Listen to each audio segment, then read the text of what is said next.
What is up, everybody? Welcome back to another edition of the Sheehan Show here on Sherdog.com. My name is Sean Sheehan, and I am back with my top 5 bets for the week in the world of mixed martial arts. And there is a metric ton of MMA this weekend. We have a UFC, like always, as we know. We have a One Championship card. We have a PFL card. We have an Octagon card. And we have a KSW card. We probably have something else as well that I'm forgetting, but we have all of that. Because of this, I've already done some bets for Octagon and KSW. We'll run through them again in a second. There's actually one of the fights off.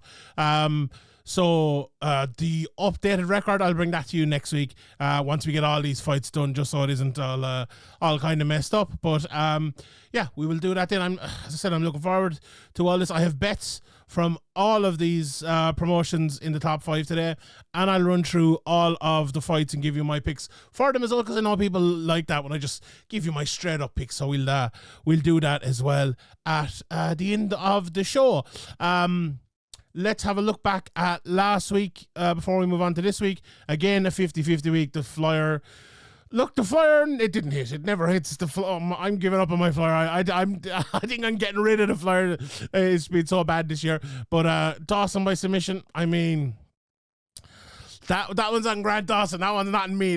Like, he could have got the submission. Just do a little bit of extra work, But anyway, easy for me to say sitting here, but as you know. But yeah, that didn't happen. The other two that didn't. That was a bad call. The gentleman made it over. Like, I think I got too caught up in the last fight, and so I think so did the UFC by putting him onto the prelims and everything. But anyway, that one didn't hit. And Ezequiel dos Santos, close enough. At one stage I thought it was happening, but the price kind of got me there, I think, and that didn't hit. But the other two, we got 2+ money bets, not bad. Makhachev to win by submission, and then Costa and Strickland fight goes to a decision at +120. It was two of those bets that, you're looking at your bets throughout the night, and then the co-main and the main happens, and you kind of go to sleep for me late at night, and I wake up the next morning, I'm like, actually those two hit. Like, I kind of forgot about it. So that's always good to wake up to that. So that's actually really good. I had to actually check back. That Strickland Costa fight was like, God Almighty, it was so bad that, and I had a few people argue with me that it wasn't bad. I'm like, Sean Strickland even said it was bad. That's one of the funniest arguments. Like, you haven't trained because you said that's bad. I'm like, Sean Strickland was in the fight and said it was bad. Now you can't always listen to what Sean Strickland says, but in this case, I think I will. But yeah, poor enough fight. But look, if you hit them +120 on it to go to a decision, you'll be happy enough. You'll sit through them. You'll sit through them every day. And the Makhachev by submission, it took long enough, but he eventually did get it. And I think I predicted that fight pretty well last week. I think almost to an exact T. Maybe it happened a little bit later than I thought, but yeah, I'll take predictions and bets like that every single week if you throw them out to me. So let's get going and let's get into this one. I'm going to start with the UFC. I have 2 bets from the UFC, and both of them I think are bets that didn't come naturally to me, although the second one did a little bit.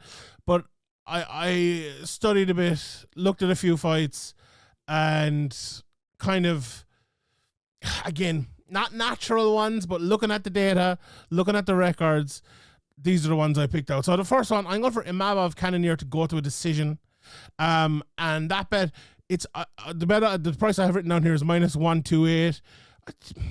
You might be able to get it a little bit better than that, but -128 is the most often price here, so I'm taking that one. The reason I'm going for this is based on a few factors, really. I was watching both of these guys and thinking about this fight.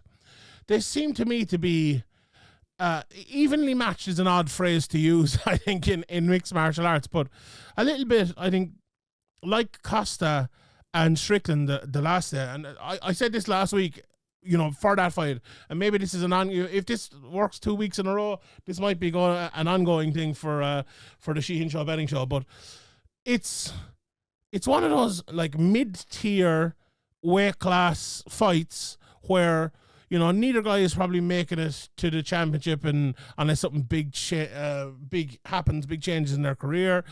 They both have kind of found their level, and it's a very similar level, I suppose, that they have found. Now, you could argue, if you were to argue one over the other, I think you'd probably argue that Cannonier has maybe found a little bit of a higher level, but maybe you could think maybe Imavov, even though I think he's a little bit older. He is 29, so he's just, not that old, but a little bit older than you would maybe think he is. I think, let me just check here. I think, is it 40 that Cannonier is? I think I saw earlier, which is a little bit shocking. Yeah, 40 years of age. But I think they have found that kind of middle ground, that middleweight. And how much can be between them. Now, before we get to the stats and some of the numbers I was looking at, how do I think the fight will go? Like, I look at Imavov, right, and I really like the way he fights, and I used to have the posters up behind me, but they're actually up in front of me right now. The likes of Wonderboy, the likes of MVP. Now, he isn't necessarily as defensively minded as those guys, and I don't mean that as a slight in any way. They're two of my favorite fighters, but he fights in that. He doesn't do it as well as them as well, let's be honest, but he fights in that kind of karate style at times, and then he adds in more wrestling than the both of them obviously would, and he comes inside, I think, more than the two of them would as well. But styles make fights as well. I think when you're fighting someone like Cannonier, I think you have to go more into that game. So the reason I bring up them lads is I think he will fight a more defensive style when he's fighting someone like Cannonier, who, whether it's true or not, has the the reputation to be a hard hitter, and he likes coming forward, and he's at his most dangerous. He's most dangerous when he is coming forward. Like, we all remember the fight, like the Derek Brunson fight and fights like that, where, it turns into a bit of madness for a while, and he lands a big shot, and it's night, That's exactly what you don't want if you're Imavov. And if you're Imavov, like, what way do you win this fight? Like, you win it in two ways. I think you win it by either taking Cannonier down over and over and winning it that way if you can. Now, Cannonier, just to go to the stats again, never been submitted. So again, if you're taking him down and trying to finish him that way, I don't think very likely, only been finished with knockouts twice in his career. So, when we're talking about, let's remind ourselves of what the bet is again. The bet is this fight to go to decision. If that's the most likely way for Imavov to win, I think that'll probably go to decision. And the other most likely way, I think, for Imavov to win is to fight the outside game, which is going to be a long 5-round type of game, which I think will make him tired and Jared Cannonier tired. And now there's always the possibility of the late finish in that sort of fight. But again, I would predict that looking a little bit like the Costa Strickland fight if it goes well for Imavov. And let's look at it from Cannonier's point of view now. If Imavov tries to do that and it goes well for Cannonier, it could also look very similar to Strickland Costa, because let's not forget Strickland was the one going forward and he won that fight. So there's that. The big problem is if it goes very, very well for Cannonier, he could get the knockout and get the finish. But I think I was chatting to a couple of lads, Harry Powell and Ian, and both of them kind of had the same opinion of it, that and please check out their preview for it, but that Jared Cannonier might be able to box him up a little bit too much. And I do get carried away sometimes in the style of Imavov. And I look past a guy like Cannonier a little bit, and I've been guilty of that before, but I think they might be right. And if they are right, I think watching Cannonier, he has become a more this is the wrong way to say it, but like a decision artist of a boxer than he once was. And that, maybe a kinder way of that saying that is maybe he's become more technical, so like that again, if that happens, that looks like we're going towards a decision. And that's that. Just the stats quickly on it. Cannonier, 23 fights, 9 have gone to a decision. So that's a pretty high percentage. He's had 10 knockouts in his career as well. Only been finished twice in his career. Last 6 fights, 5 of them have gone to a decision, beaten Vittorian Strickland, which you'd nearly forget at this stage, losing to Adesanya via decision, and beating Gaslam and losing to Whitaker via decision as well. So a lot of decisions for him. And you know what I said there about maybe becoming a more technical fighter, I think that shows there. For Imavov, there was in his last 4 fights, 1 no contest and 3 decisions. So a lot of decisions recently for both guys. For Imavov, he's had 14 fights. 18 fights, but 17 fights that have finished in terms of there was 1 no contest. 7 of them have gone to a decision. So again, similar enough sort of percentage there, with a lot of them packed into recent times. And I think that's enough. I think there's enough data there to warrant this pick. So first pick is that -128 Imavov Cannonier fight goes to a decision. The second pick here, again, I went to this and maybe looked into it a bit, but again, the fight I'm talking about here is a Taylor Lapilus fight, and against Cody Stamann. And I'm a big admirer of Taylor Lapilus and have been for a good while. And I'm going for this fight because, again, I'm regarding this on Wednesday evening, and as we know, the betting odds don't come out all the time. The odds that are out in this, the money line bets are there, but there's an under 2.5 rounds price out, and it's +240. +240 for under 2.5 rounds, and that's what I'm going for. And the reason I'm going for that is, even though, and I'm ignoring the stats a little bit on this one, right?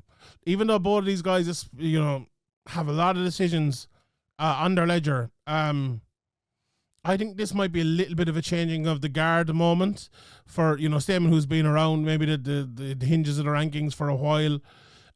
Even though he's only 2 years older than Lapilus, I think Lapilus's time is coming. It was a close fight last time out against Flier Basharat, and even the Ken Lochran fight was a relatively close one as well before that. But I think Lapilus, the size of him as well, 5'6". It has Stamann down here as 5'7". I don't believe that for a second. I think Lapilus is going to be a taller, bigger guy here, and the way he fights anyway is a bigger, taller type of guy.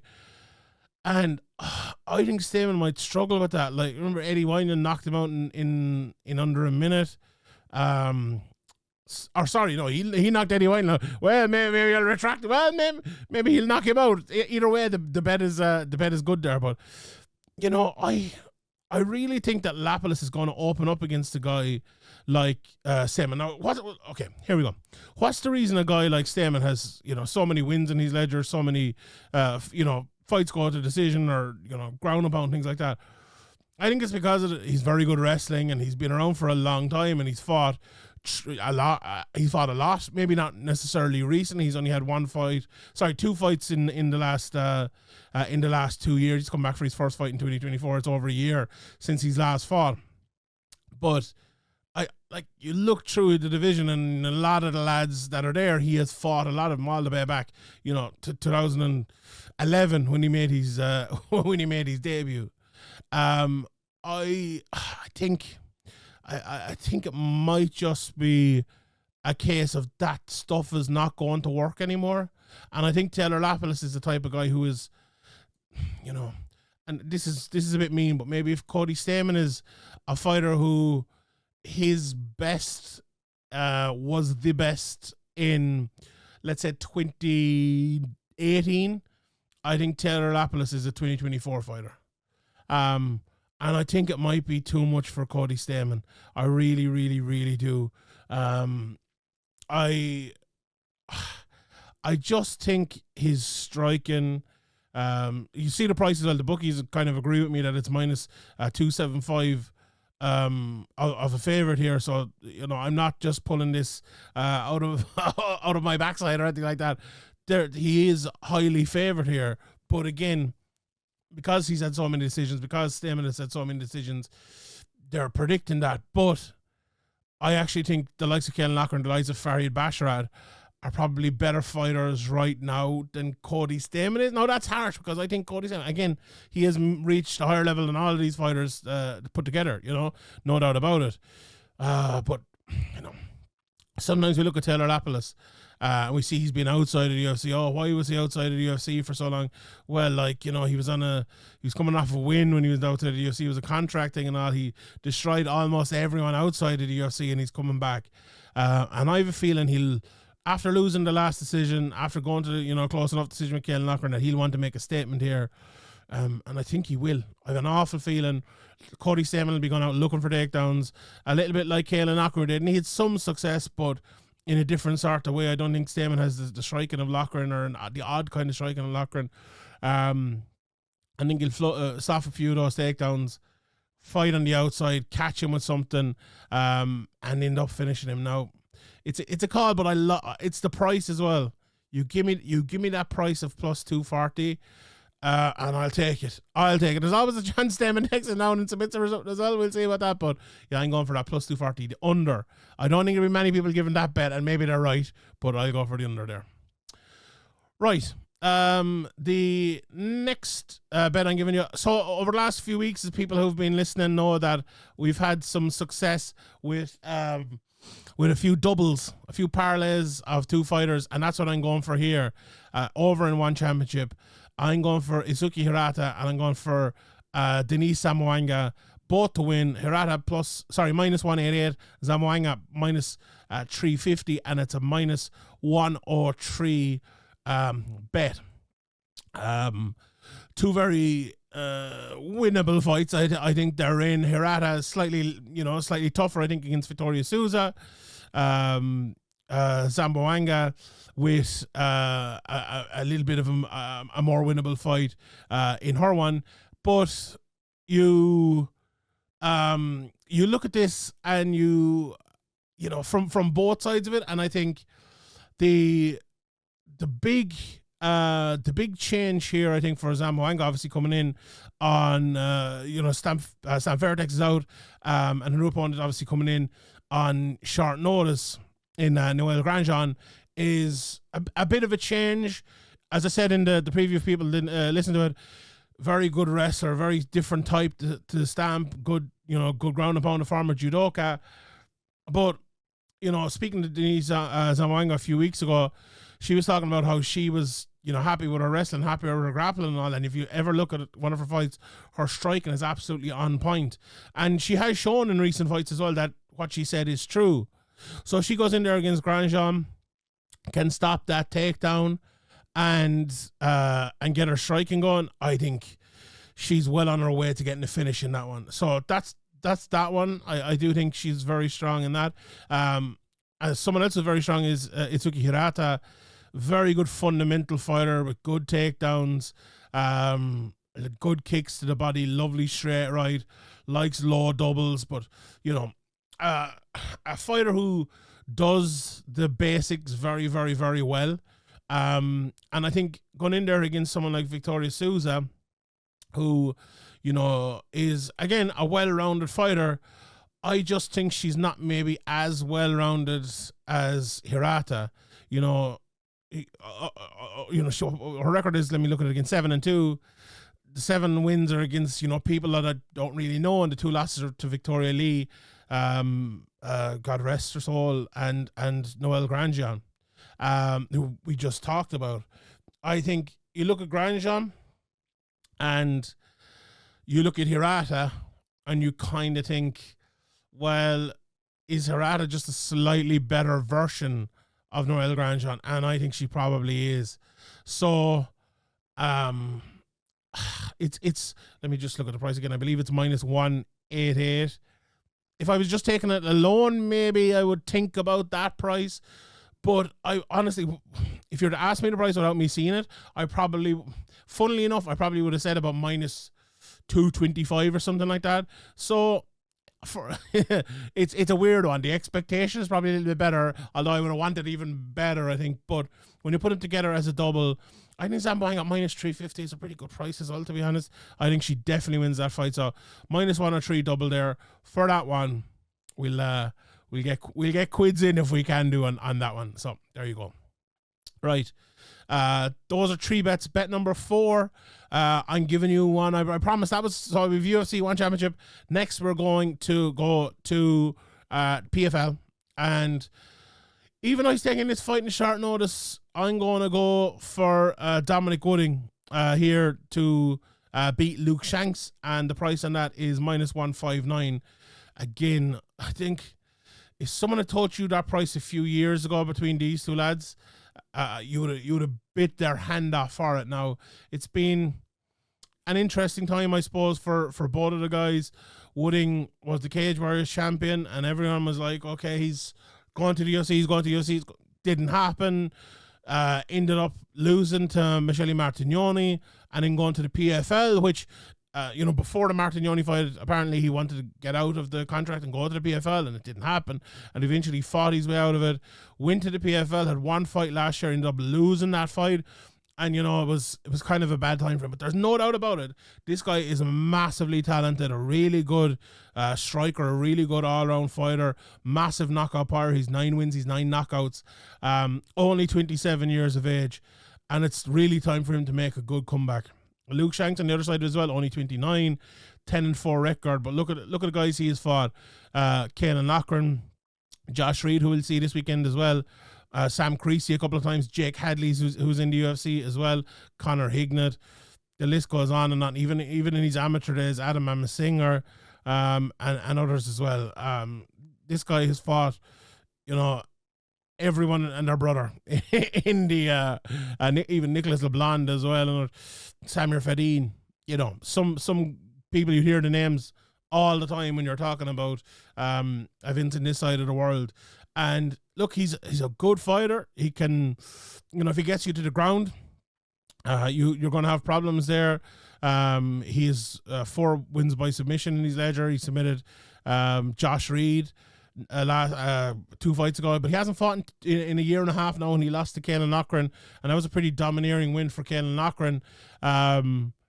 You would think maybe something similar could be seen here from Dominique Wooding. Now, Caelan Loughran, a very different fighter who, he kind of wrestles more and strikes very differently to Dominique Wooding. But, even though, you look at his record and you think, Shanks has never really been beaten by a fighter like that, especially not recently.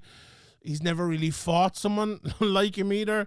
And it's all down to, look, when a guy hasn't fought in 2 years nearly, coming off of a loss, and another guy hasn't fought, has lost these last 2. Last time he won was 3 years ago. He's going to look a little bit different as well. It's a tough one to call, but my call is that Dominique Wooding is a really, really, really good fighter, and at his best, a superior fighter, with no disrespect to Luke Shanks at all. I think an awful lot of him. And I think when you look at that price, let's just check it again, -159. Hard to turn that down. Very, very, very hard to turn that down for a guy that talented. So -159, bet number 4 of the week. The flyer of the week, maybe a little bit of an unpopular one, right? Because I'm going for a jiu-jitsu doesn't work flyer, and I'm going for Blake Cooper at +310 to win his fight against Cade Riatolo at One Championship 167 over in the Impact Arena in Bangkok, Thailand. And the reason I'm going for this is, right, I've watched Blake Cooper fight. He's 2-1. His last opponent, Marisa Bevy. If Marisa Bevy fought Cade Riatolo, I'd expect him to be a -1,000 favorite, I'll be honest. Now, Cooper did get handled pretty well by him. He is more of a wrestler, but Cooper has fought in Cage Warriors, and he's won a fight in Cage Warriors. And you don't win fights in Cage Warriors unless, you can win, unless you can fight. Even though, he was pro debut against pro debut and all of that, the guy he fought went on to win another couple of fights over in, he won in UAE Warriors and all of that. He's not a bad fighter at all. I think he was 4-0-1 as an amateur. So, Blake Cooper can fight. I've watched these fights before the baby fight. I watched it obviously coming into this. This guy can punch. He can wrestle. I don't think he'll be easily taken down, or maybe I might be wrong, but if he can keep this fight on the feet, there's no reason to believe that Cade Riatolo is going to be, an excellent fighter on the feet. Now, he's been training for MMA, I know that, and he's been, doing Muay Thai, I think, for a good few years, but we've said this many, many, many times. I remember I was on the podcast with my good friend Graham McDonald the week before the Aaron Pico fight, and he had a great line where he said, "It's different when it's a fight, you know? It's all well and good going around doing your bit of jiu-jitsu and, you know, looking for your toe holds and your leg locks and all. But, you know, when there's a guy like Blake Cooper in there against you and he's punching you in the face, even if you're going for your leg lock and he elbows you or something like that, you know, ask Gary Tonin how that feels. You know, so I don't think Blake Cooper is the best fighter in the world. And I'm looking forward to seeing Kato Itolo. I'm not a Kato Itolo hater or his brother at all, by any means. I hope they actually do really well. But he's plus 310.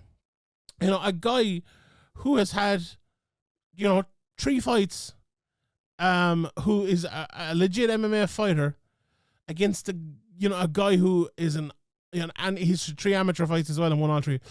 Against a guy who is, you know, has been doing jiu-jitsu and perfecting the game of jiu-jitsu over the last few years. I'll be honest. I had to go for it. I had to go for this as the Flier, so I'm going for it plus 310, and we'll see. The Flyers haven't been working, but we'll see how the cookie crumbles on that one as we head into next week. All right, those are the 5 bets. Let's take a look at some of the prices for next week. Actually, just a quick reminder before we go there, the 3 remaining bets for next week. Actually, there's only 2 remaining bets. Ligerski minus 163. We'll see if that's still the same price. Vamola plus 105. And then I had a double of Makachev and Piñas. I believe that Piñas fight is off. So we'll deal with that in further detail next week. But let's have a look at some of the prices and where they land right now. So let's look at KSW first. I'm picking Jaco Vishlak to win that at minus 275. Price a little bit high from me. I think obviously these lads have fought, how many was it, 5 times before, and they're 2-1 and 1 draw. I called a no contest actually in the preview during the week. My apologies on that. It was a draw because it went to the cards after it was in the 4th or 5th round, whatever it was. And it was a draw. So, you know, Pibish has beaten him once. He has beaten him once, but I think Vishlak's wrestling will be too much for him. Let's run through these. So we've Sakai and Freeze. That Sakai price at plus 200. It could look very good next week. Philip de Vries. I think Philip de Vries, if he wins that, I was looking at the Sherdog rankings. I think Philip de Vries should be ranked number 9 or 10 if he wins that. Sakai is a good fighter, and I think he has a win over Tibura, who's ranked in the top 10 as well. So massive fight for de Vries. Held and Skabansky. Held, you know, has that changed? The odds, yeah, so he started as a favourite, I think, at minus 110 into an underdog now. That'll go back and forth. I'm always picking against Held, but I'm going to go for Skabansky at that fight, especially if that price comes back in. Brian High is always thereabouts. That's a close bet, and I'll go for him in that one. And yeah, the others, then you can kind of pick out your winner there. I do like Patrick Sordin. I haven't looked into his opponent a whole lot, but I do like him as an underdog there. I like him as a fighter. So let's have a look at a few of the UFC prices here. Charles Redeke against Carlo Prates. Prates is a big favorite there, and you know why. Ludovic Klein was going to be one of my bets, minus 120 over Thiago Moises. Love that price. Do we have Klein to win by decision? I'd also like to see that. Klein wins by decision plus 175. I'd leave that. I just go for him straight up minus 120. Brad Gatton is a massive favorite over Jesse Butler. Now Jesse Butler not the best fighter in the world, but I could see that that fight going longer. The over 2.5 rounds is only minus 250. So I don't know if you fancy Katona to get the finish, maybe minus or plus 175.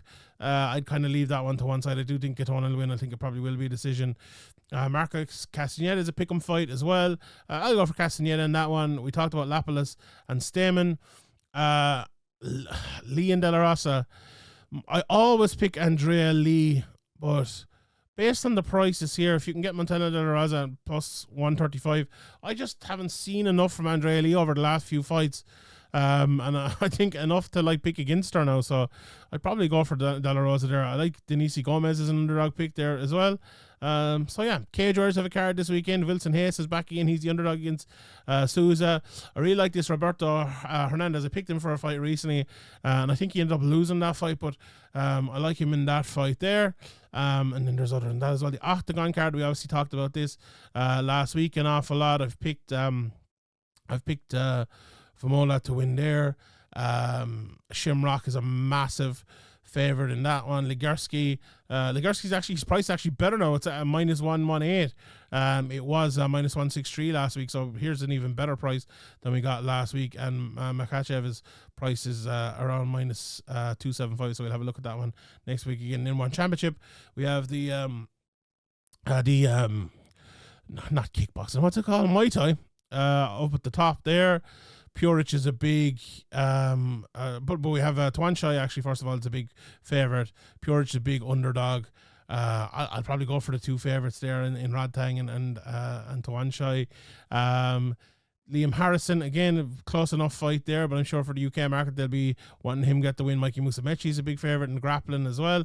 There's a lot of talk about this Yohan Galzali. He's a young guy. I think he's only 19 or 20 or something like that. There's a lot of talk about him. So, yeah, I like him at that price. And then we talked about Zamboanga. We talked about Blake Cooper. And we talked about Hirata as well. But here's Adrian Lee from the Lee family making his debut, and I'm looking forward to seeing how he looks, and he's a big favourite at -350 as well. PFL Europe, Savannah Marshall, the boxer, coming over here. She's a massive favourite. I watched all of her opponents' fights. She looks like a bit of a boxer as well, which doesn't bode well for her. Chanel Dyer is a big favourite. I think she will win that. This fight is a bit of a crazy one. Ibrahimov against Josh Reed. Ibrahimov is from an unbelievable family of athletes. His three brothers are signed to Manchester United and Manchester City respectively. And he's, I think, 6-0 to start his career. But Josh Reed's been around for a long time. And if this young lad isn't ready for a war, that +300 could be looking very good, very quick. But I wouldn't bet on Ibrahimov there. I do think Ibrahimov will win. I think he's very good. But that +300 is very tempting. I leave it though. I think Mark Ewan is one of the best prospects on planet Earth right now. I think he's probably the best prospect in Europe of the last, let's say, I think he's 5-0, so 5-0 and under. I think he's probably the best. A kind of a journeyman legend fight here between Charlie Leary and Jack Grant. This price is too big, I think, on Jack Grant. I thought it'd be closer. I do think Grant will win, but that price is too big. We have Tenacious D. Begley then. She is the underdog against Winnieska. Again, very close fight. I think the odds are just about right, but D. Begley needs this win now. A big fight in her career. I'm looking forward to seeing that. Lewis McGrillen, I think that price is just about right for him. Zaharov's always a good, tough fighter, and he'll do his best in that. Dean Garnett, surprised to see him that big of a favourite. You know, he's not been fighting that regularly over the last few years. I might go for them. I might go for the underdog there and the Pepe. This one again, Dylan Chuk against Ken Musa. Very much torn on this one. I have a bit of Irish bias in there, obviously, but I think I'd lean Ken Musa. I think I'd lean Ken Musa at that price. But I think I gave my pick as Dylan Chuk the other day, so I'm going to change my mind here based on the price, but I don't know. Do you know what? I think the wrestling of Chuk will be too much. I think he'll wrestle Musa, yeah, and also Musa's a little bit older now as well, so no, I'll go for Dylan Chuk, that one. And then what else? Wooding we talked about, and Skatizi's a big favourite there. I do like Skatizi. She's due a win, but geez, I don't know if that price of -335 warrants it, but there you go. Right. And then the UFC from the bottom up, Julian Marquez, Zachary Reese. Marquez, best price -125 plus 120 for Zachary Reese. Don't know a whole lot about Reese. Marquez, I feel like he topped out a little bit there recently, but yeah, I don't know, would I be too happy about betting him as a favourite? But we'll see on that one. I love this fight between Baeza and Soriano. Let's see, is their knockout price here. Give me the under 1.5 rounds here, -106. I like that. Soriano to win by knockout plus 285. I do like Baeza though. I do like Baeza. If you can get him a plus in is there to win by knockout? Is it the fight ends in a knockout? Is there a price on that? I don't think there is, but we'll go for the under. I like the under 1.5 rounds there at minus 106. So that'd be the one I go for there. Ferreira and Stuffles. Yeah, Stuffles is just about the favourite there, as is Rosas Jr. I think the two of them maybe throw him in a parlay.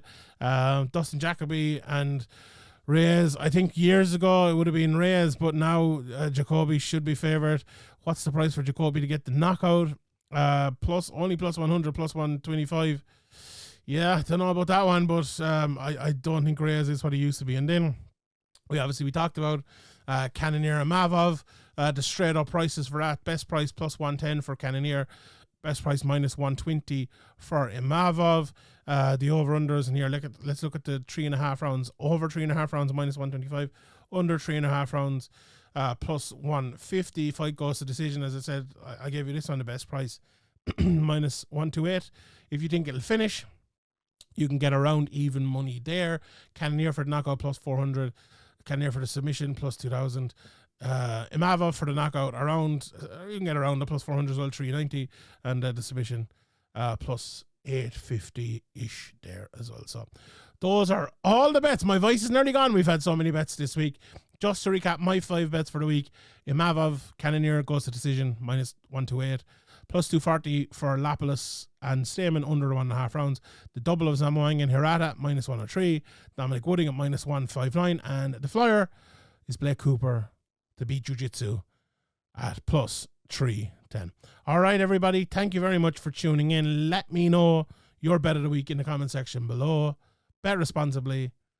Don't bet more than you can. And we'll see you next week. My name is Sheehan for Sherdog.com, and I'll see you all next time.